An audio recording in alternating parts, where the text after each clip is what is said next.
Listen-only mode. Hi, everyone.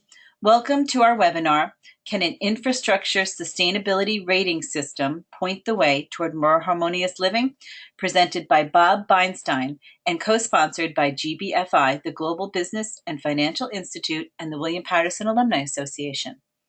Before I introduce today's presenter, I'd like to go over how the webinar will work. First of all, you'll be able to view the presentation on your computer screen. You'll also be able to hear the presentation through your computer's audio system. Please feel free to ask questions during the webinar by typing them in. We will be monitoring the questions and we'll answer all the questions at the end. So anytime you have a question, feel free to write it in and we will address them at the end.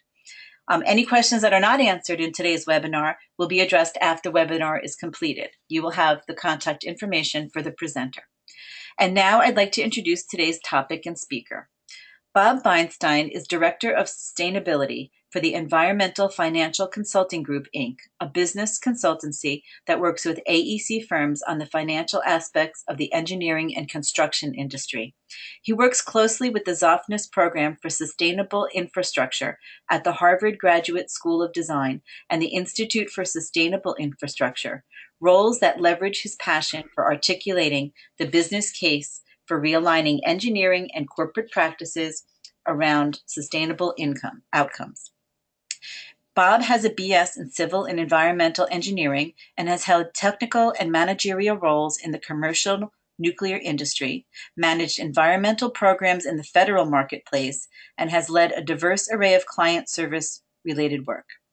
He is an advisory board member at the Zofnass Program, a licensed professional engineer, a credentialed Envision sustainability professional, an approved Envision trainer, and a member of the Tau Beta National Engineering Honor Society.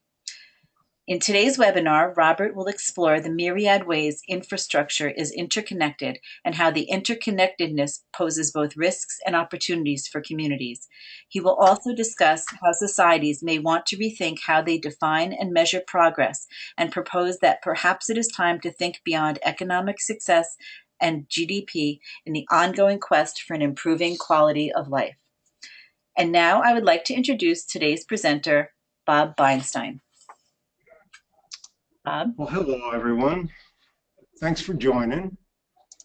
So for the next 45 minutes or so, I'm going to take you on a short tour of the world of sustainable infrastructure and look at how, when we approach it and think about it differently, it reaches beyond traditional boundaries.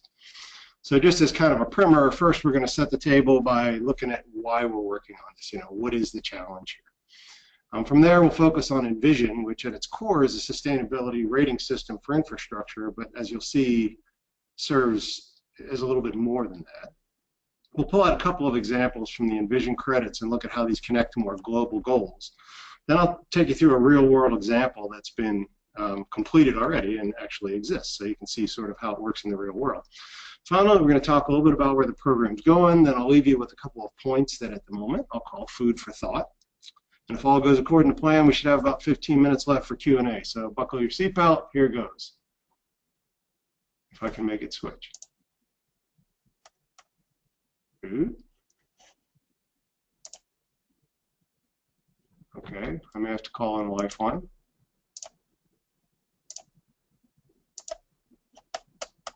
This worked before we started. It did work before we started. Oh, there we go. I'll just see if I can do it that way for the moment. I don't know if that will work or not. Let me turn this off and see if that helps. Okay, so to call infrastructure important is perhaps the understatement of the century. Every day we get up, we run water from an intricate aging system of pipes, valves, storage basins, water treatment plants. We cook food with fuel from oil wells, gas pipelines, one of the many sources of energy that feed the electrical grid. And we travel to work and play on roads, bridges, paths, the like. It's all part of this incredibly complex thing that we call infrastructure. And by and large, we don't even notice. That's kind of the cool thing about it. So it's a pretty tough world out there. When we do take the time to think about infrastructure, it does some pretty amazing things for us. These days, we're running headlong into what I've called here some new realities. We're on a finite planet. And we're using the resources that support everything we do at an alarming and, dare I say, unsustainable rate. Budgets are strained, it's getting worse. Fabric of societies across the globe are strained. In many cases to the limit. As population grows, this doesn't get any easier. I think this is especially pertinent today, when we look at the United States and the situation we're in with polarized viewpoints. From an infrastructure perspective, what we used to consider success on budget and on time is no longer sufficient. So what can we do to make sure each project we do serves as many purposes as it can, improving our lives without diminishing our kids' ability to enjoy the same benefits? Not a simple question. So I'm going to walk you through a couple of slides here to add some detail to what I just talked about. And this slide is a bit of a setup slide. This is a graph of the Human Development Index against human footprint on Earth. Now, the Human Development Index is a UN-defined commodity. That's across the bottom, and I will see if I can get my little laser pointer back. So this is the HDI, Human Development Index.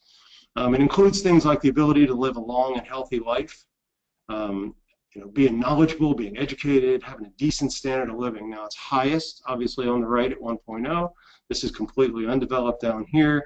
So, kind of the Western world, US is up in this quadrant. Anything above 0.8 is generally considered fully developed.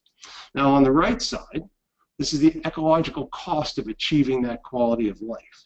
It's essentially the supply of and demand on the world's resources. What can the Earth supply? How much of our use and waste can it process? The units are a little weird if you've never seen this before. It's hectares per person. A hectare is roughly 2.5 acres, give or take 10,000 square meters. And it's essentially impact normalized to land area. So how much natural capital do we spend on our quality of life? Now, this horizontal dotted line here is Earth's carrying capacity. It's about 1.7 to 1.8 hectares per person on the footprint scale. Now, this will change with population growth. More people, we got less available per person. It makes sense. And the vertical dotted line here is the boundary of what we call developed status. So it's pretty clear, I think, from looking at this, especially since I labeled it in green, that this little quadrant here is where we want to be. That's a sweet spot, right? Okay, now we're going to throw some data onto this chart. If I can get rid of my little laser pointer again. This is complicated. Okay. This is a 2006 data set. It was the last time the Footprint Network did it in this method and using that graph that I showed. So it's clear that we in the West are way outliving our means. If you look at the USA up on the top, it's about 1.9 or about 9 hectares per person. So the challenge is, how do we make a meaningful shift down from that big orange dot toward the sustainability quadrant without actually moving way to the left and becoming undeveloped or going back to living in caves, as people like to euphemistically say? Clearly, the answer is multifaceted. This is not a simple question. So it's energy efficiency, it's reducing dependence on fossil fuel, lower greenhouse gas, increased water recycling, reuse water, etc. That's just a few. But our ability to instigate any comprehensive and well thought out action is pretty hampered these days, not only by the limited resources, because it costs money to do this, but by the multiple priorities and agendas of those potentially affected by the actions people might propose. Okay, so fast forward 4 years. Now, this is the 2010 data set. Really hard to see on the screen, and I acknowledge that. So I'm going to pull out a few data points for your consideration. Recall that in the last graph, the USA clearly had the biggest impact in the world at 9 hectares per person, but pretty decent quality of life to go with it. So now in this graph, we're going to see a little bit of a disturbing trend. As the developing world, and frankly some in the Western world, look at the US, they want what they see. Independent transportation, get our cars go wherever we want, whenever we want. Air conditioning, 24/7 power, etc. And you know what? Who can blame them? It's a pretty nice way to live, right? So in this graphic, our available biocapacity is still around 1.7 hectares per person. Not a lot of population change in that 4 years. But now the players have changed. Many of the developing nations, smaller nations both in the Middle East and in the Caribbean, as well as some Western countries, have learned. Unfortunately, they've learned from us. So we're doing somewhat better, interestingly, at about 7, just north of 7 hectares per person, down 2, which is a good trend. But here's some of the other nations that have soared past us. Where's the US now? So I'm going to go through the top few. There's Kuwait. They're at almost 11, 10.5. Terrible trend for them. Qatar. The petro oligarchies have really outstripped us. The Emirates. Interesting. Denmark in Scandinavia, one of the more enlightened, generally acknowledged to be one of the more enlightened countries in the world. And this really makes me kind of want to go back to school and study these things because I could spend a lot of time on this. Belgium, Trinidad and Tobago, where's the US? Man, we've done better. Trinidad and Tobago, really? Singapore. And here's the US at number 8. So while we're going in the right direction, it would seem that a lot of the world is not.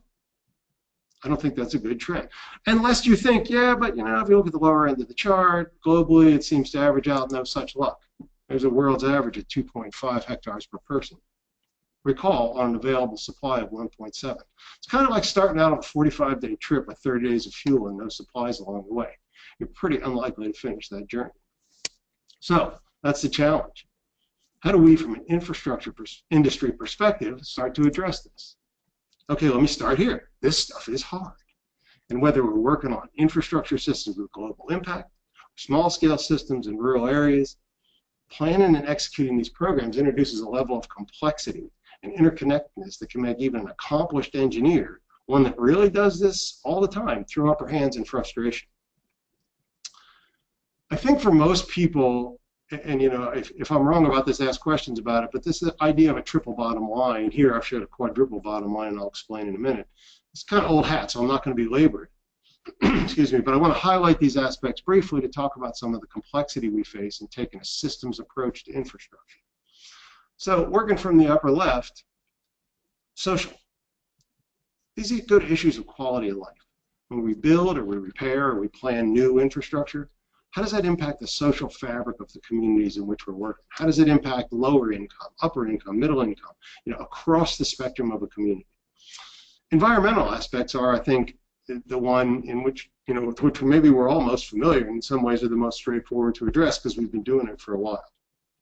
Financial factors, these seem pretty straightforward as well. We know how to do a balance sheet, we know how to cost out a project, until we start trying to monetize things like quality of life and the value of natural systems and the services nature provides. I'm going to touch on this a little bit later, so I won't stay there.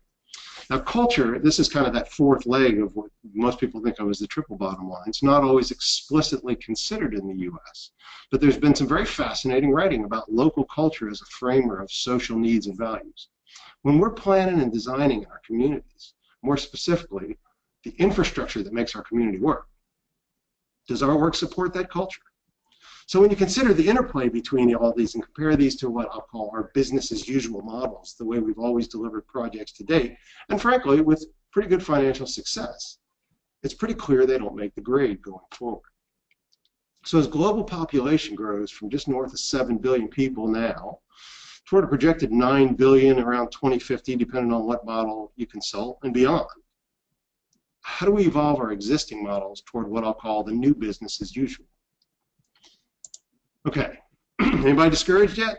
That was not my objective, but it does happen. It's a really complicated picture with no easy answers. I think Envision, on which I'm going to focus now, offers a piece of the solution on a couple of levels, and I'll sort of get into that as we go. Okay, a little bit of history. Two parallel efforts, each initially unaware of each other, led us to where we are today.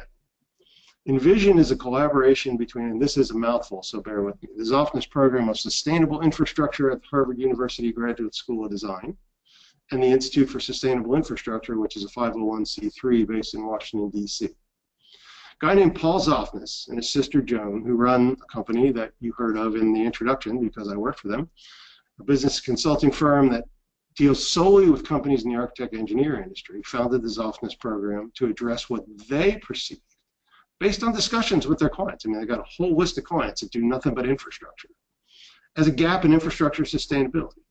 Paul strongly believes in what many of us know, that you can only manage what you can measure. And he believed if we could measure the holistic sustainability of our infrastructure projects, we could improve how we do it. So he and Joan created this collaborative group of academics and industry experts. And as a side note, at one point we had 70% of the dollar value of the U.S. collaborating in that room, dollar value of engineering services in the U.S. And we started building what we then called the Zofnass rating system. Now, on a similar timeline, a little bit later, a couple years later, more alphabet soup. The American Public Works Association, the American Council of Engineering Companies, and the American Society of Civil Engineers, the group that grades infrastructure every year. You see that D+ report card come out. identified the same need, and they jointly founded the Institute for Sustainable Infrastructure, which is a not-for-profit education and research institute. ISI began developing what would become Envision, but in 2011, we each found out about each other. A couple of quick conference calls and some meetings, and it was very clear that we were on the same path and needed to combine forces. We combined in 2011, and Envision was released shortly after that. Okay, so I've put up a timeline here to just kind of give you a more graphical view of this. And I want to cover a couple things about Envision. I think it's really important to recognize as we go through the rest of this webinar. The foundational purpose of ISI is to foster better practices in infrastructure design, building, and operating. So to that end, they offer things like credentialing. The ENVSP, you're going to see this term, ENVSP, Envision Sustainability Professional. These are the individuals who have been trained in the system, can help others understand how to apply it. Project verification. Let me see, I'm going to get my little pointer back. If you look here, they released it for public use, and then we started verifying and awarding. If you do a project by Envision, and it's important to you to be able to prove to your constituency that that project happened in the right way, you can do independent verification. And there are people that are trained to do such thing, and you can get an award. And similar to LEED, the awards are bronze, silver, gold, and platinum. Now, I haven't gone into the criteria for each one, but they're available on ISI's website, which is on my last slide, and I assume you'll be able to access it at a later date. It's also key that, and this is like probably one of the most important things, that except for credentialing, verification, and award, it's all available for free. Maybe a lousy business model, but it's part of the mission. If you go to sustainableinfrastructure.org and make an account, you can download everything to your heart's content. You can use it any way you want, and we don't track those downloads, so I encourage you to go check it out. Okay, whoop, backwards, that's bad. So that takes us to where we are today. There are 4,700. Think about this. We launched in 2012. There's 4,700, and we, by current projections, will be 5,000 ENVSPs by the end of the year. These are scattered across the United States, but also in some other geographies. There's 60+ trainers. These are the people that train the ENVSP. We've done some train-the-trainer work. 21 projects have gone through award, and these take a couple of years to go through. There's 15 currently being verified, about another 100 in the process. Clearly, we're getting a little bit of traction. Okay, so let's talk a little bit, I don't want to go into too much detail from the interest of time, what this system is. Envision evaluates projects against 60 credits in the 5 broad holistic categories you see here. So from the top over on the left, I want to cover these briefly. Quality of life. How do the projects impact the daily ebb and flow of life in the host community? As you'll see through an example that I've created, this one's pretty rich in opportunity. Leadership. This deals both with how the projects are led and managed, as well as with inclusive engagement out in the community. When you start to think about what solution you're going to implement, have you reached out to everybody that's got an opinion so that no one gets left out? It becomes an inclusive process. Resource allocation, working down toward the bottom, this is essentially the supply chain. When we build an infrastructure project, where do your pipes come from? Where does the fill come from? Where are all the materials? And what is the carbon content and other impacts from all these materials? This is a tough credit currently. I'll acknowledge that because a lot of this data is not readily available from suppliers. But if you're familiar with LEED, part of what the USGBC did with LEED is they drove that supply chain to provide that information, and we're hoping to have the same impact. The natural world, pretty self-explanatory. This is essentially environmental impacts. And then climate and risk, and this is an interesting credit category. This deals not only with how physical effects of climate change, like sea level rise and increased storm intensity, could impact your project, but also things like how future regulations that may come about, whether it's carbon pricing or wetland delineation, changes in construction codes, how that may impact the project in the future. So we need to be thinking about these things from day one so we design the right projects. And finally, on the right is the scale of achievement projects can earn. A couple things to note. The scale is nonlinear. So we try to drive people up the scale by giving them more points each time they move up. For each credit, these are the ratings that you can achieve. And then the other piece that I think is really interesting, if you look at this improved, enhanced, superior, conserving, in the beginning, the system ended at conserving. Conserving is essentially a net zero, no negative impact.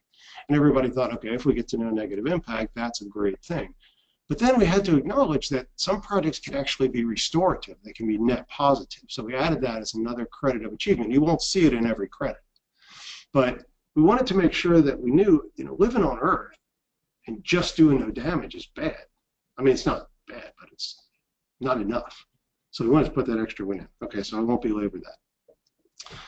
So it's a pretty comprehensive rating system. I think even more powerful, and this is where I said it functions on a number of levels. Using these credit categories on the left as lenses at all project stages really take you to an interesting place. So when we plan infrastructure with a view to these lenses, we can minimize downsides, accentuate positive benefits, and a lot of times discover the co-benefits to which I referred earlier. Okay, big complicated slide, full listing of Envision's credits. We needed to put some structure to this, so we broke the 5 categories down into the 14 subcategories shown here. Tough to see, but if you visit the website at Sustainable Infrastructure, you can pull all this stuff down and you'll get it a little bit better. I'm not going to go in detail into those. Okay. There were several key questions we started when we developed Envision. One of the earliest was, and I got to tell you, this occupied a lot more time than maybe it should have, but it was very interesting. What's infrastructure? When we say we're going to make a rating system for sustainable infrastructure, what's included? Sure, it's things like roads, bridges, water systems, and the like, but what about things like IT networks, parks, other landscapes? What it really came down to is and this is a process of many hours, was we had to think about a city as a network. And that network, the buildings function as nodes, places where people congregate to work, live, and do a lot of other static activities. On the other hand, everything else becomes the connective tissue of that network, and that's what we decided was infrastructure. Then another big question, where in the project cycle should Envision apply? We very quickly realized that the beginning of design wasn't an option. By then, many decisions were already, if you decide what you're designing, you've already made a lot of decisions. So we agreed it had to start at project conception. Consider the need. What do we need to achieve with this project through these 5 lenses that make up Envision? And that helps us make the right decisions about which project will have the best set of impacts. For example, the question is not, how do I build the most sustainable stormwater treatment facility I can? But I have way too much stormwater. How can I best address that in a holistic way within the context and values of my local town?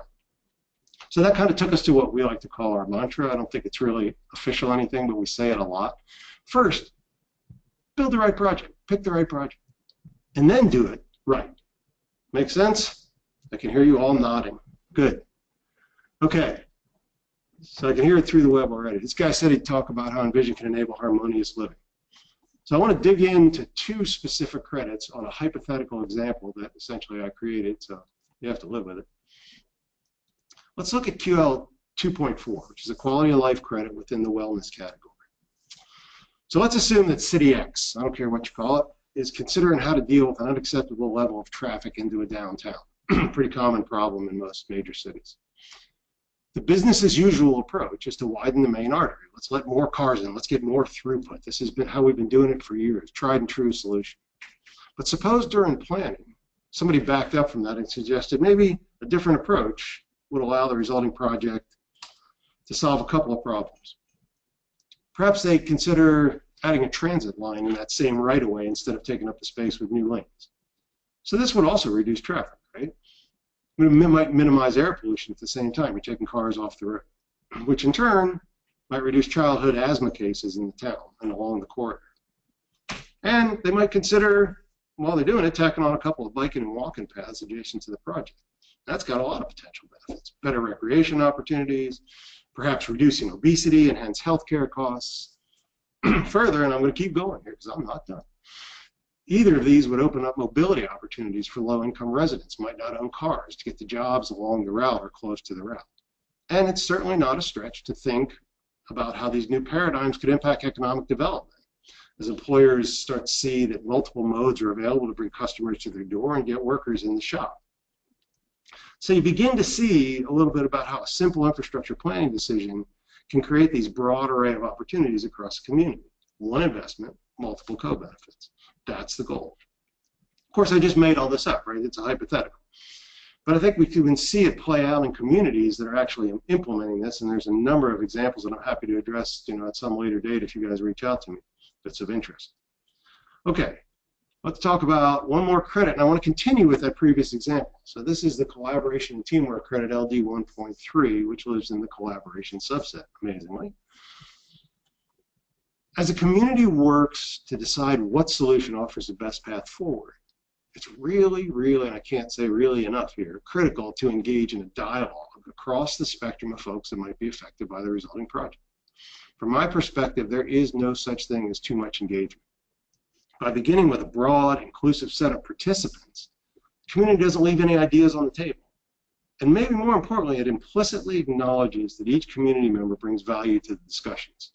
This can be absolutely key to progress once a project decision is made. How many times has a citizen heard about a project? I'm sure you've all had these experiences. When it's already at mid-design and the engineers come out at a public meeting and they say, here's what we're going to build. And how many times do those same citizens have the reaction, seriously?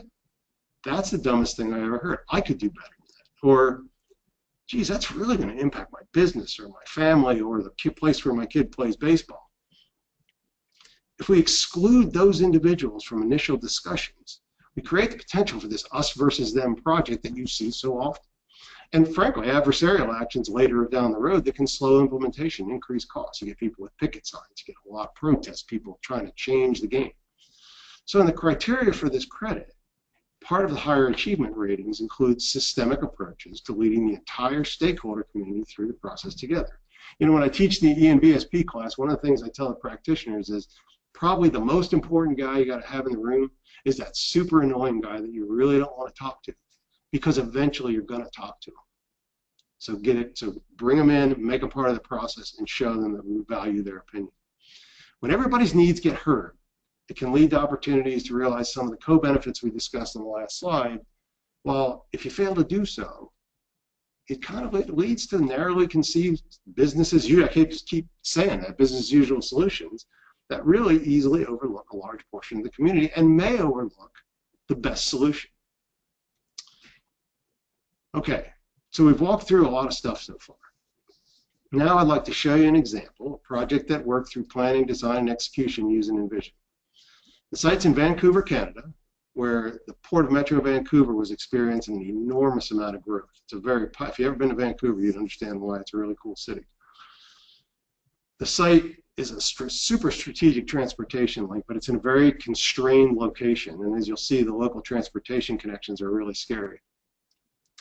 Now, add to this mix a local community that's very concerned about impacts from the projected growth, and I'll take you through kind of a before and after slide, and then if I'm so fortunate as to work, I'll run through a short video to help you really appreciate what the project team accomplished.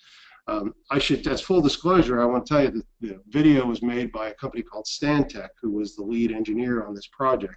And they're also a member of the board at the Zoftness program and have been very instrumental in how Envision developed. So they're also an early adopter and doing some great work with it. Okay, this is Port of Metro Vancouver before. I want to point out a few things, so I got to go back to my little red laser pointer. You'll see a number of aspects here.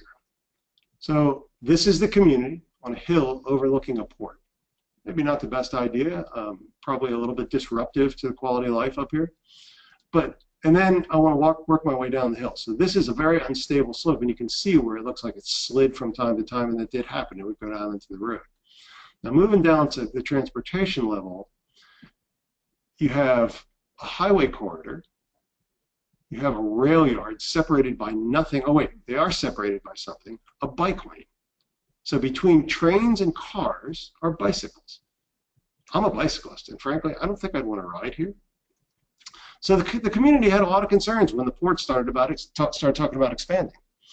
Noise, light pollution, safety. There were just so many things. And when we talk about community engagement, I'll give the Stantec team and the port staff tremendous kudos.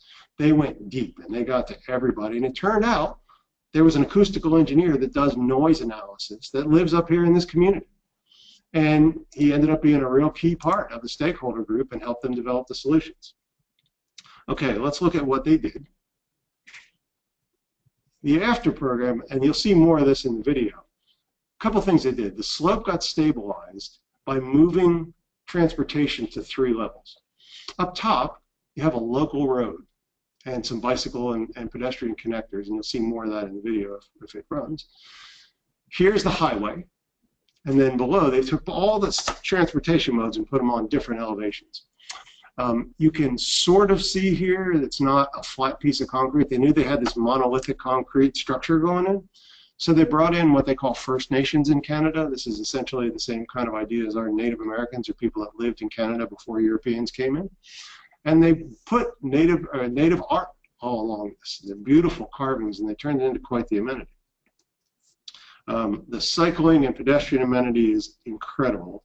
So, you know, they created multiple benefits from a single project, and this is what they discovered. This is from Stantec's project team, and some of these guys had not been involved in Envision before. So let's see if we get lucky here. Go. Here. Okay, for the next 3.5 minutes, I'm going to be quiet. Natural line through this low-level road is the recipient of the Envision Partner Award for Sustainable Infrastructure. Envision is a very, very powerful plan because it helps us think about not just what makes the project work, what makes it economical, what makes it function, but it helps us think about sustainability at every point of the project. At Stantec, we always design with community in mind, and this project really demonstrates that in every aspect. We addressed several different disciplines of engineering challenges, as well as enhancing safety and increasing mobility. The existing low-level road alignment had vehicles, bicycles, and railway all within a few feet of each other. So we were able to tackle that challenge by separating the grades and having rail and vehicles and bicycles at different elevations with the community above that.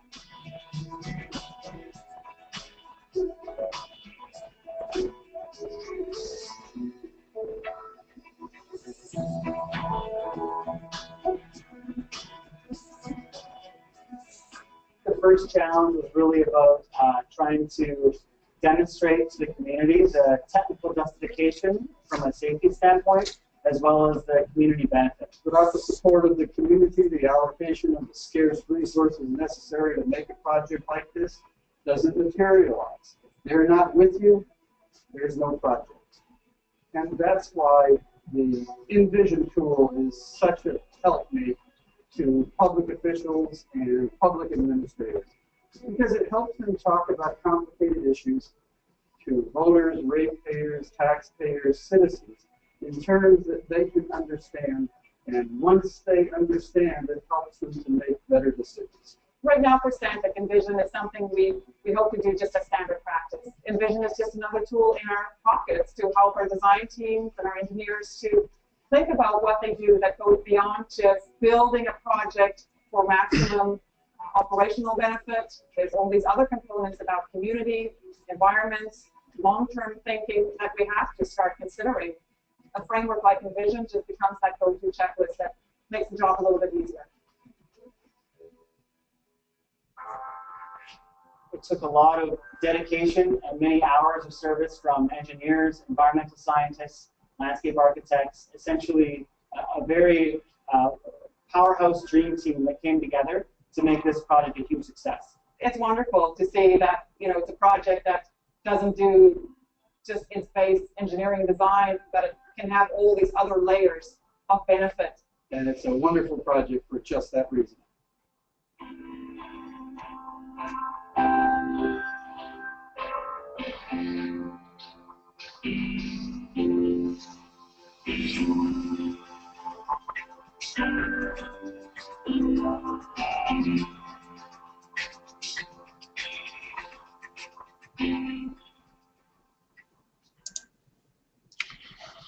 you start to see through that video how starting with Envision's concepts can really change the course of a project for the better, sometimes in startling ways.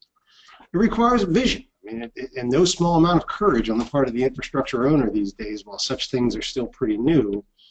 But as we see more and more communities recognizing the overall benefits, it becomes less necessary to have that level of courage. Okay, so we've learned that Envision works. Does that mean our work here is done? Far from it. We believe with the Zoffness program at ISI that we've only scratched the surface and have a long way to go. So I want to take a look at a couple of other things that are going on and are related. Okay, when Envision was approaching release to the public, there was a real split in the team. A number of people, look, we're engineers, right? And failure is not an option.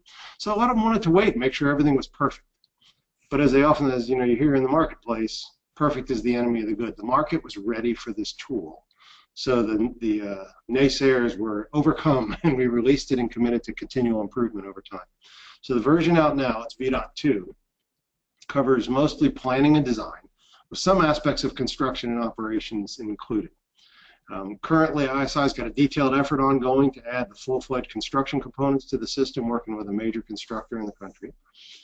And we expect that to come out for public comment late 2017-ish, and following comment-related revisions hit the market in 2018. Still to come, similar things for O&M, operations and maintenance components. There's also other tools that are included. So there's a one-page checklist you see down here on the lower left. And basically, this is if you're kind of just dipping your toe in the Envision water, you're not really sure. This has all the credits on it, and you can go through them and say, yeah, yes, that applies. It doesn't apply. Maybe we should think about this. Very useful for beginning efforts. And then there's also some fledgling efforts to quantify the financial benefits of Envision, which I'm going to talk about over a couple of slides later. Okay, so Envision's successful in the U.S. As I mentioned, we're just getting started, right? Envision was launched for the North American market. But as more infrastructure practitioners and owners started to learn about it, ISI is fielding a lot of inquiries from across the globe asking to implement Envision in other geographies. So this is a work in progress. It can be really complicated to adjust this system for different cultures, different climates, different political landscapes. But I'm happy to say I just heard yesterday, I got an email yesterday afternoon that the first Spanish language training is going to happen in Spain next year, and so we are making progress. We're moving ahead. I'm going to address the next two bullets about scaling up and quantifying value in a couple slides here. Okay, one of our members at the Zoffness program, one of the advisory board members, is the Inter-American Development Bank. And they've been with us for a long time, and they're very interested in bringing Envision's concepts to their clients in Central and South America, which is their lending geography. So they teamed with the program team at Harvard and developed and sponsored the Infrastructure 360 Awards. You know, it's now in its third year. The first year they put it out, I was like, geez, will anybody really want this? You know, it's based on Envision concepts, and they just put an announcement out, hoping to get 10 entries. Well, that first year they got 60. There's a real hunger in the marketplace. Everybody knows that we need to, you know, sustainability is important, but it's this sort of amorphous, squishy concept. So Envision really gives it some structure. They took the submissions, winnowed them down to 12, did peer review, published case studies, a lot of things happened. There was a jury of practitioners and funders that decided on the award winners because they couldn't just happen in a business vacuum. There's this business focus that the bank brings to it. And the awards are presented at the bank's annual meeting by its president, Alberto Luis Moreno. There's always a keynote speaker, mostly by video, because they're very busy people. So they've had guys like Al Gore and Lord Norman Foster, who is the founder of Foster and Partners. You may remember them from London's Olympic venues. They were the lead designer. So still continuing. Again, we hope for more good things from that. Now, I said I would talk about scaling up from projects. When Envision hit the market and was turned over to ISI, the Zoffness program started working to scale up these concepts to apply on a systemic, full city scale. So infrastructure projects make up infrastructure systems, right? A water plant is part of a water distribution system, wastewater treatment, a road, part of a highway system. Cities are made up of multiple infrastructure systems. And these systems have to function together to support the city. So the program started looking at these and identifying the synergies and tensions between all these system components and put these together into a study. And as you can imagine, it was enough to give you a headache. It was extremely complex. But they worked through it. And the results were just published in the book you see here on the upper right called Planning Sustainable Cities. By the way, available in Kindle on Amazon.com if you're interested.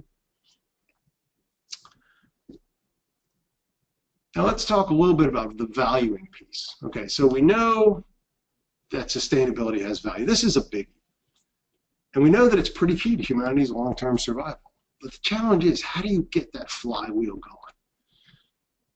We know that many aspects addressed by Envision have economic value, but sometimes it's value that lives in another bucket, right? It's completely unrelated to your project. You have a project bucket, you know, the budget. For example, if the project we talked about before, you know, my hypothetical example, if it creates an opportunity for more exercise and recreation and citizens' overall health improves, that's a real fiscal benefit. Insurance rates are likely to go down, you know, less doctor visits, this kind of thing. But that doesn't live within a project budget. So it's very difficult to take credit for that. So by making these benefits explicitly available and visible with Envision, we can begin to recognize that connection. So the Zoffness program then created a tool. It's now in beta. We're still trying to continue to develop it, make it more user-friendly. It uses a whole range of peer-reviewed data that places economic value on the various components that Envision measures. Like so much of the work I've described, you know, it's still a work in progress. We did a beta test with New York City DEP, took one of their post-tropical storm Sandy projects through this cost analysis looking at whole costs. And the results were very promising and actually pointed the way that first light costs, you know, first light capital costs, were not the driver of project decision. You know, it's a 100-year piece of infrastructure. If you take it out 100 years, you look at whole cost over time, the decision would be different. So the results were really promising. New York City OMB loved them, and there's more to come, including how these efforts might help policymakers change the criteria by which they select infrastructure projects, you know, maybe considering a little bit of a different cost perspective. That is a topic we could have a whole other webinar on, so I'll leave that for now. Okay, you're almost done. Food for thought. This is my soapbox. I have 2 soapbox slides because there are things that I should warn you, I guess. When you take on the study of infrastructure and sustainability and that kind of thing, it's a little bit like a virus, and it's incurable. Once you get it, and once you see it, you can't get rid of it. So be careful about what you ask for. So we talked a little bit about the value and sustainability, and this is a little bit of a deeper dive. For as long as I can remember, we've lived in this take, make, waste business cycle. We account for hard money purchases, cost to produce and sell goods, but we ignore what we term externalities, the world's natural elements that really enable life and provide capacity for all its supporting infrastructure. So for the first time in human history, we've started to cut into that capacity in a way that evidence shows is potentially future limiting. So how do we fix that? I don't have a simple answer for you, but we've talked about some pretty promising tools and some beginnings.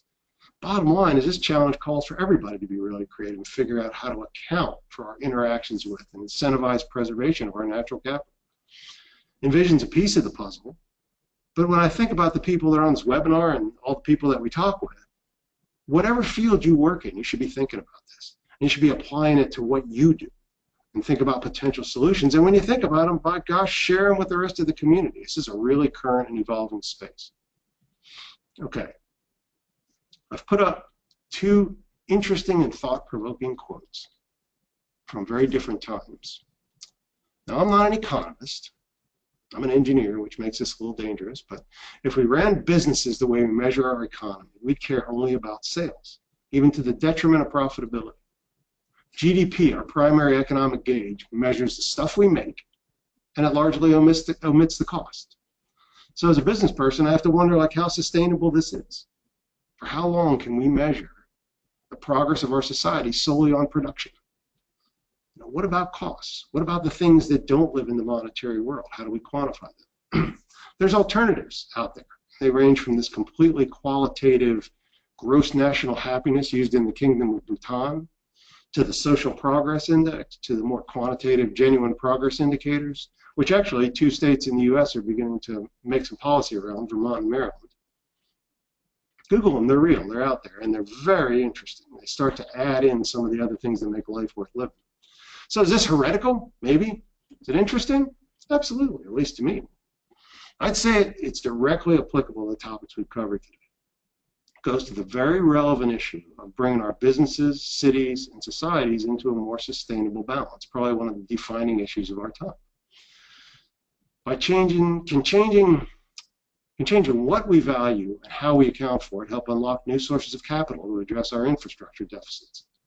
Can address some of the growing social challenges we face, some of the social inequities. That remains to be seen, but I can tell you that increasingly infrastructure owners, their stakeholders, the firms that serve them are moving outside the box, sometimes throwing the box away altogether, trying new approaches, new partnerships to address the extreme funding deficits that we exist, along with the social problems. Infrastructure exchanges, impact investors, NGOs, and others are actively seeking ways to demonstrate real costs and benefits from acting systemically for the long term, and they're incentivizing new sources of capital into the market. So can you be part of this change? I think we all can, and I think we all have a role to play. So, okay, climbing down off my soapbox now. That's what I've got for today. I'm really thrilled to have had this opportunity to share Envision with you. As I think I mentioned, I usually talk to engineers, and I suspect we have a much broader cross-section of people on this webinar. If you're interested in knowing more, visit ISI at www.sustainableinfrastructure.org. Join our LinkedIn group, follow us on Twitter, the Zofness program, go to the Zofness program site, visit us there.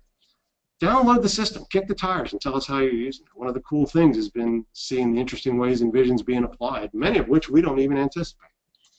If you need something you can't find, I've put my email there. By all means, contact me, and I'll be happy to try and connect you with it. So thanks again, and Sharon, I will take any questions that you have compiled, if any. Okay, I actually do have a question here.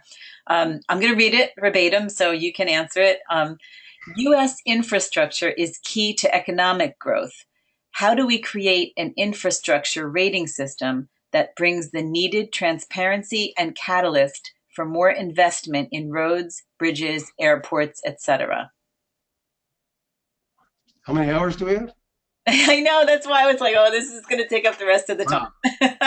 So that's a big question. Let me try to break a couple things down. Sure. So, how do we develop a system? I think we have the basis of it here.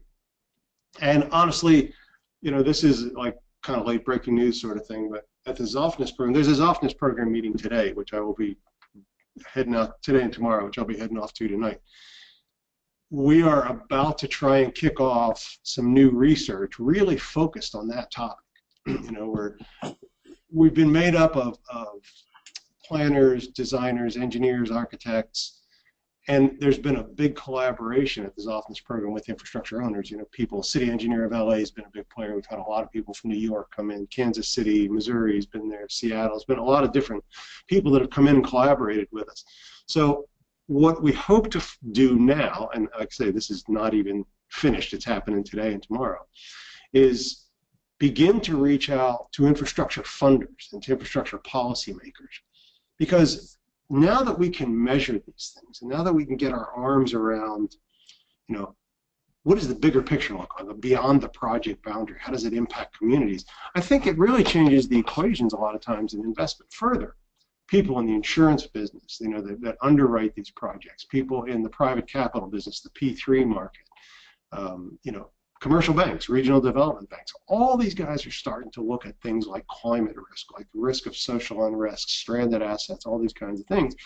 And I'm not sure, because I don't live in that world, but I'm not sure that there's a single system or a set of tools that helps them make decisions when they decide, can I lend into this market? Can I invest into this market? How will it impact my ROI? So these are things that we're going to try to start exploring. I don't know if that helps you, whoever asked that question, but I don't think there's an easy answer to that one. I think it is absolutely critical that we begin to bring some private capital into this. We are not going to succeed with our traditional model.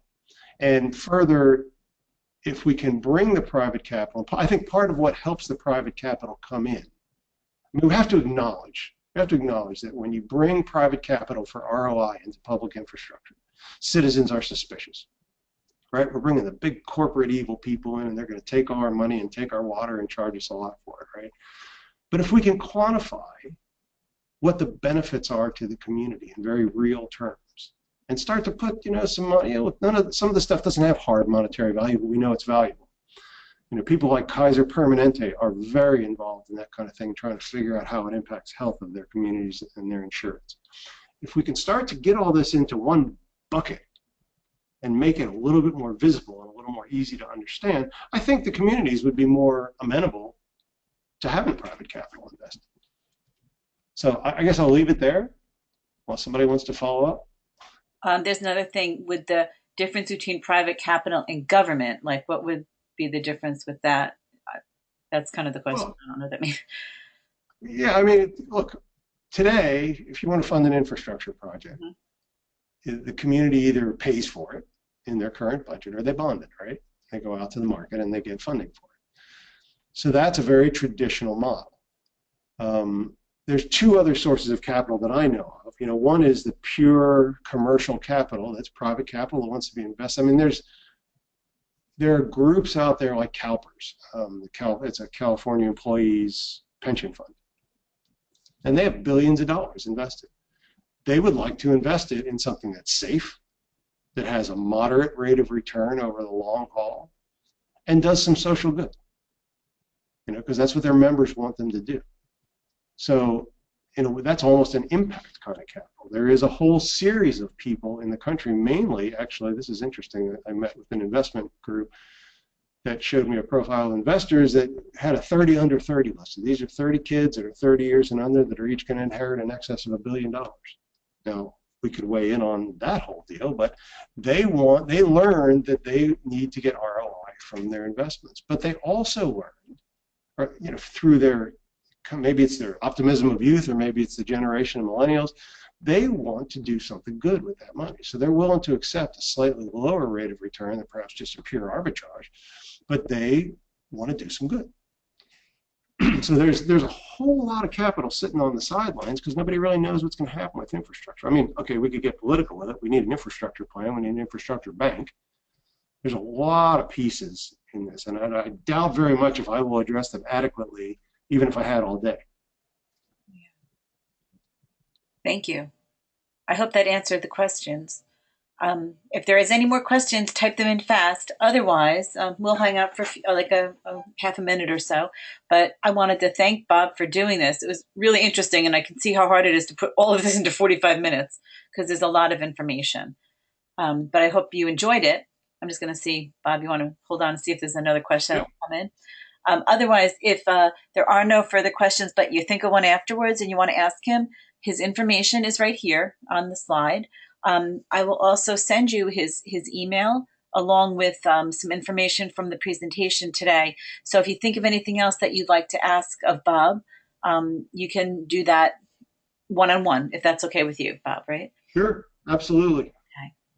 So I don't see any other questions coming in. And we're heading into the hour, so I guess we're going to end it. And Bob, thank you so much for doing this. Thank you all for attending. I appreciate you all coming. And we will be in touch with you regarding where you can view this if you want to see it again or anything. We have recorded it. So again, thank you, Bob. Anything else you want to say? Otherwise, we will say goodbye. No, I'm good. I said what I had to say. And it was great. Thank you so much. Okay, thank you, everybody. Thanks, everybody. See you again.